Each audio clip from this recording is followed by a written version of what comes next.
आज की कहानी में हम आपको बताएंगे कि भगवान श्री राम की परम भक्त सबरी कौन थी, जिसे दर्शन देने के लिए भगवान श्री राम स्वयं चलकर माता सबरी के पास आए। और माता सबरी पूर्व जन्म में कौन थी, तो आइए इस कहानी को बताने जा रहे हैं। इससे पहले अगर आपने इस चैनल को सब्सक्राइब नहीं किया है तो कृपया चैनल को सब्सक्राइब कर लीजिए, ताकि आपका प्यार और सहयोग हमें मिलता रहे। जय श्री राम। माता सबरी, जिन्हें भगवान श्री राम ने नवधा भक्ति का उपदेश दिया, आइए उनके इस पावन चरित्र का श्रवण करते हैं।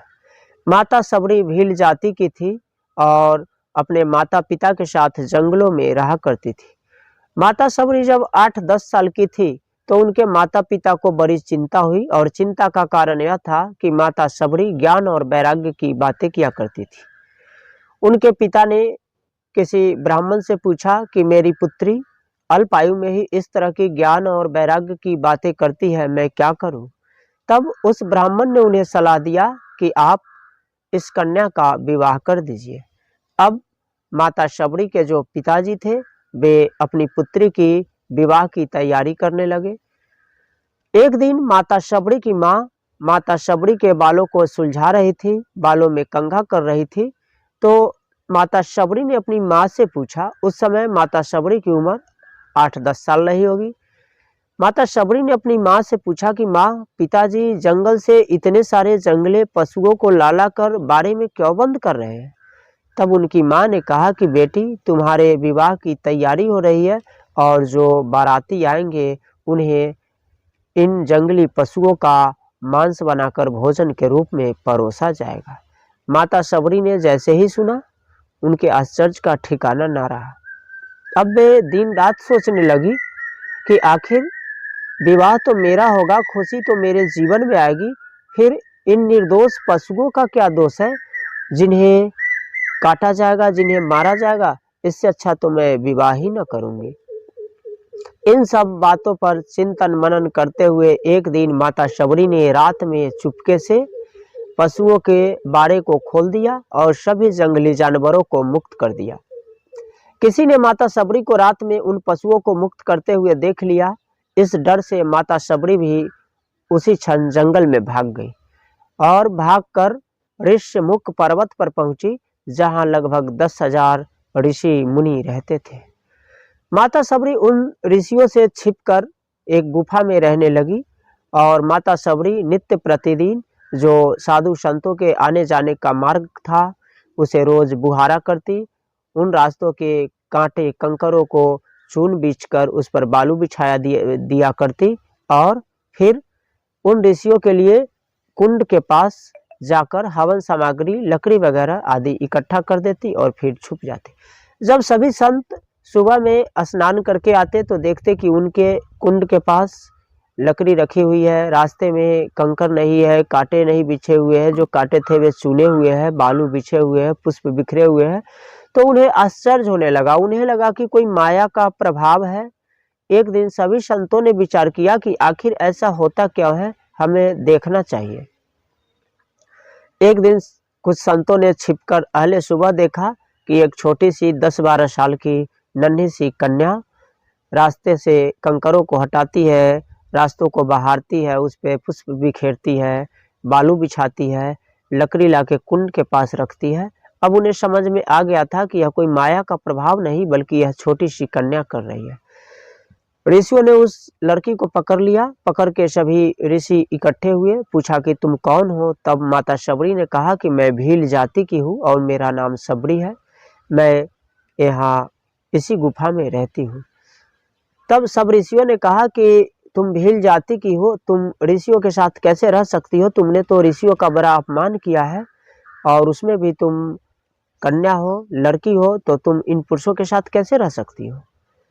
अब सभी संत माता सबरी को ताड़ित करने लगे।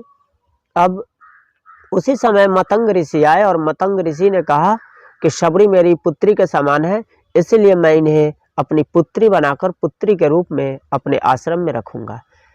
सबरी मतंग ऋषि के आश्रम में रहने लगी और मतंग ऋषि ने उन्हें गुरु दीक्षा दी। सबरी मतंग ऋषि की शिष्या बनी और अपने गुरु जी की सेवा करने लगी।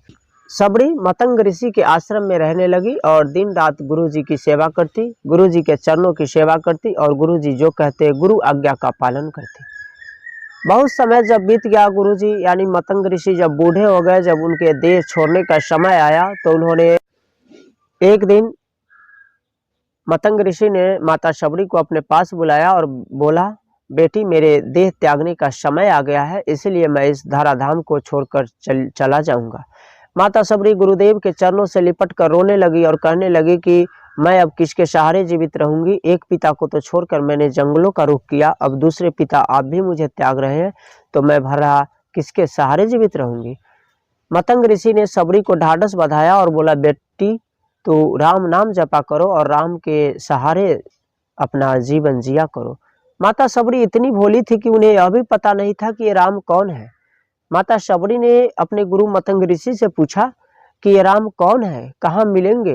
तब मतंग ऋषि ने कहा कि बेटी ये राम कहीं मिलेंगे नहीं, राम को खोजने के लिए तुम्हें कहीं जाना नहीं पड़ेगा, केवल राम नाम जपा करो, ये संपूर्ण विश्व के अखिल ब्रह्मांड के नायक है, एक दिन राम तुम्हारे पास स्वयं चलकर आएंगे। और गुरु जी ने अपना देह जब त्याग कर दिया, तब माता शबरी अपने गुरु के वचनों को याद कर राम नाम जपा करती और भगवान राम के आने का प्रतीक्षा करने लगी।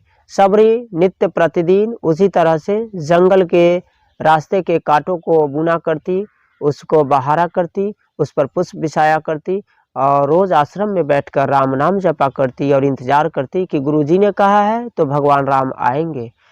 आखिर एक दिन वह समय आया जब भगवान श्री राम लोकलीला कर रहे थे और माता जानकी को खोजते हुए पहुँचे, तो माता शबरी के आश्रम में पहुँचे और भगवान श्री राम माता शबरी के आश्रम में पधारे। माता शबरी ने उन्हें भगवान को आसन देकर बैठाया और फिर भगवान श्री राम ने माता शबरी को नवधा भक्ति बताया।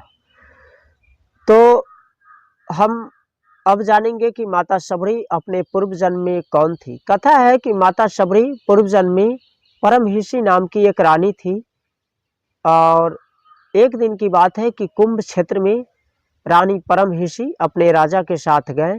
वहाँ इनका अपना शिविर लगा हुआ था। एक दिन रात में रानी परमहिषी ने देखा कि साधु संत लोग यज्ञ कर रहे हैं, हवन कर रहे हैं और मंत्रोच्चार आदि कर रहे हैं। रानी परमहिषी की इच्छा हुई कि वे उन संतों के बीच में जाए। उन्होंने अपनी इच्छा राजा से व्यक्त की।